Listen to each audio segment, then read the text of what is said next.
As a 1990 graduate of Southwestern Central School, Mike Sirianni excelled in football, track and field, and basketball.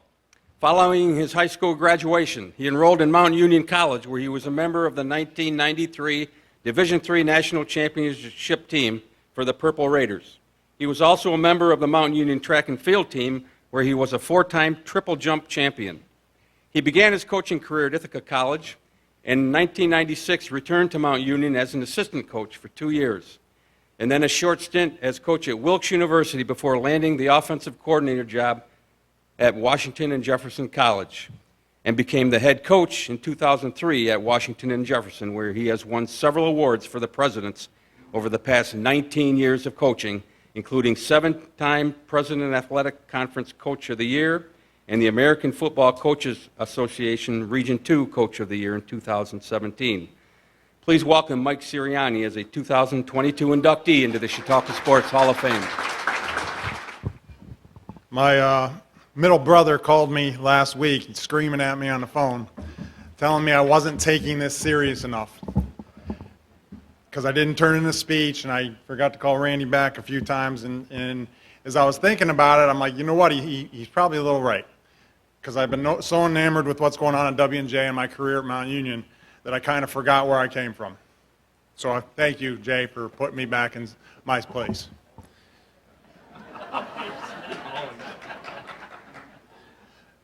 I'm very honored to be up here today with all the great inductees.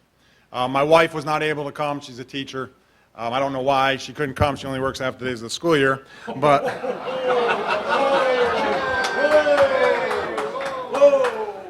sorry, Kay. But she's been a great support of mine. 90-hour work weeks, traveling all over the country to play football games. Love her to death. I wish she was able to come. My oldest child is a junior at Baldwin Wallace, is a Mount Union alum. That kind of hurt me a little bit, but I was not going to let her miss class for this, so I brought my 14-year-old with me, Jordan, in the back. Thank God she looks like her mother.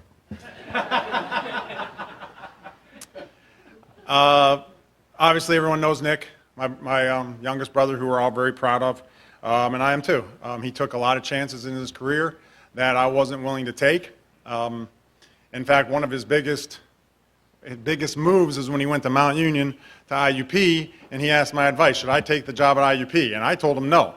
Well, he didn't listen to me, and look where he is now. So if I give you any advice, don't take it. People ask me all the time, do you think you could work with him? I'm like, man, I don't know. Last time we were at the beach together, he won the bocce ball match, but I won the ensuing brawl afterwards, and no one... I think we both got the Sirianni pinch afterwards, too. The best coach out of the brothers is Jay. I mean, it's not even close. 2 straight state football championships. So he retires and goes and hasn't lost a track meet in 5 years. He's coaching modified basketball. He's an assistant women's basketball coach. I heard him at practice today. He should and will be in this Hall of Fame soon. And if you're wondering why I got in, he's on the committee. So thanks, Jay. I appreciate that. My mom, who often gets forgotten in all the national stories on NBC and about Nick and any types of stories that are about me in the Post-Gazette or anything like that. In fact, I think the only time she was mentioned in the Philadelphia Inquirer, or whatever that is, this year was they talked about her womb. Nick came from her womb. But, and not a lot of people know this story, she's the reason we are all where we're at. I remember going to a high school or a college fair when I was in high school at St. Bonaventure University. Remember, it was like it was yesterday. My mom's like, what about that purple school over there, Mount Union? I like the name and the colors of them, and that lady who's selling the school is really nice. I'm like, I'm not going to Ohio. And she's like, oh, please go talk to this lady. So I went over to this lady at the fair, and they convinced me to put my stuff in, and I got a phone call from the football coaches and the track coaches, and ended up going there. And if it wasn't for my mother pushing that at me, who knows where all 3 of the brothers are.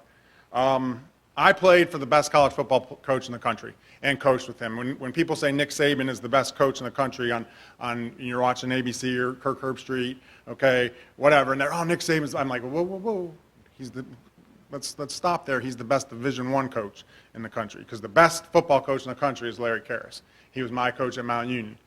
and just look up his numbers. You'll agree with me. But my best coach is my father. He's the one that got us into coaching. He's the one that took us to practice. He's the one that let us play Walter Payton, jumping over the dummies at practice. Okay, when he was coaching me, he's the one, and I have to tell this story. I will exaggerate it a little bit. But he was also the trainer my senior year. And I was playing cornerback. I was against Pioneer. I remember like it was yesterday, and I kept tackling the dive back on speed option, or option they were running.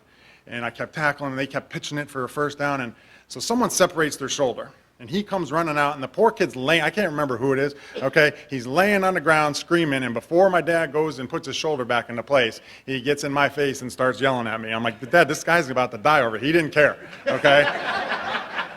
And I'll tell you what, I intercepted a pitch for a touchdown that game because I was not tackling the dive guy anymore. We'll get to my parents last again. I had some great coaches at Southwestern. I see Mr. Sayers is here. I cannot believe you're still competing.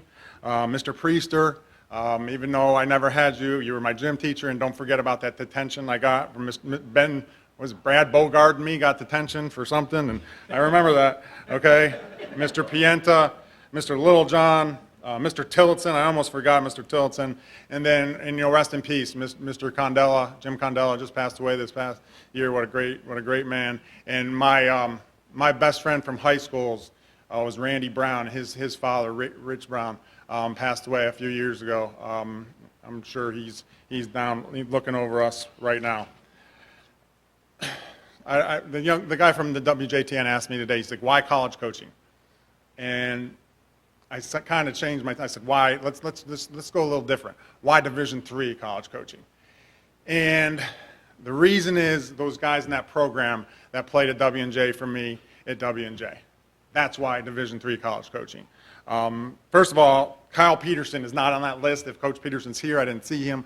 I'm going to blame our sports information director at W&J for that. But Kyle was a great player for us at W&J. And a young man named Kurt Jones. A lot of you guys remember him that played at Falconer.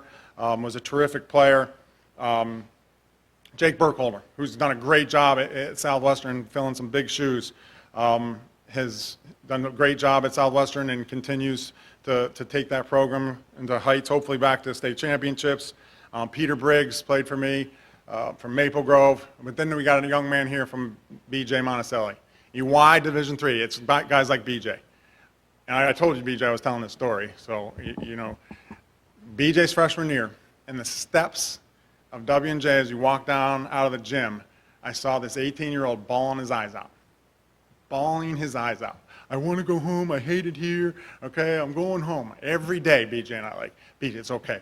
It will get better. It will get better. It will get better. Not only did he stay at W&J, got a great degree. He was a terrific player, two-time all-conference. All right, ended up coaching me for a year. Coached at Erie Cathedral Prep. Okay, now he's married. Okay, he actually changed his last name to his wife's last name. And he has 3 beautiful kids. So, and that's why Division III over Division, and that's the difference. If you want to know the difference between Division I, Division III, that's the difference. Okay, the relationships that you have with the young men or young women, if you coach at the Division III level that play for you, that's the difference. And BJ, I love you, man. You're like my son. There's a good quote by a guy named Dwayne Johnson. Everyone knows who Dwayne Johnson is.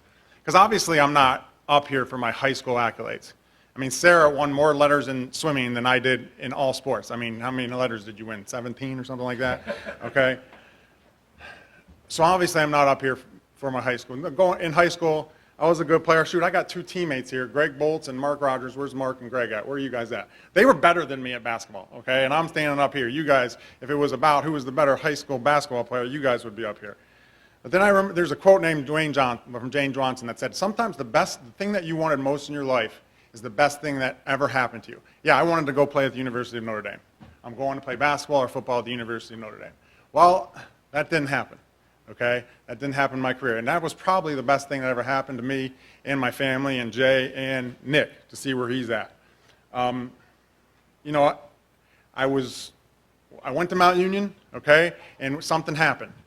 1.5 inches and 45 pounds, and I found a thing called the weight room, which I never knew existed, okay, and I found these exercises called plyometrics, and I developed into what I'm proud of my career. Nick and I argue all the time about who was the better receiver in college. I'll give him coach. He's not taking football player away from me.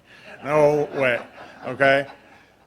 And so the thing that I wanted most in life didn't happen for me at that time, but it opened up a door, okay, thanks to my mom, okay, that turned my life, okay, into what it is today, and probably turned, okay, Jay's and Nick's, okay, what it is today. I mentioned Nick Saban. Nick Saban is a terrific football coach, and he has a great quote, okay? It goes, if you want to be happy for a day, okay, for an hour, excuse me. If you want to be happy for an hour, have a steak, okay? If you want to be happy for a day, go golfing. Although the last time I was out, I shot 81 over 9, so I don't think that would be very fun, okay? If you want to be happy for a week, go on a cruise. If you want to be happy, okay, for a month, all right, buy a new car. If you want to be happy in life, look at yourself in the mirror and say, would anyone really miss me if I wasn't here? What type of influence did I have on people if I wasn't here? I'm not saying this about myself, okay? I'm saying this about my mom and dad, okay? Because not only did they influence, okay, obviously my dad with the stadium named after him at Southwestern, okay? But look at who they've influenced, okay? Those great teams that Jay's coached at Southwestern, all right? All the teams, okay, that I coached, all right, at W&J, and now, okay, a group of people that you look on TV and you're like, is this real? Okay, and that's kind of what I look at when I'm watching Nick on TV. Is this really him on TV? And now my mom and dad and what they taught us, okay, is influencing the Philadelphia Eagles. Okay, and to me, that's incredible. So I'm going to thank you, Mom and Dad, one more time. I'm proud to be up here. Thank you.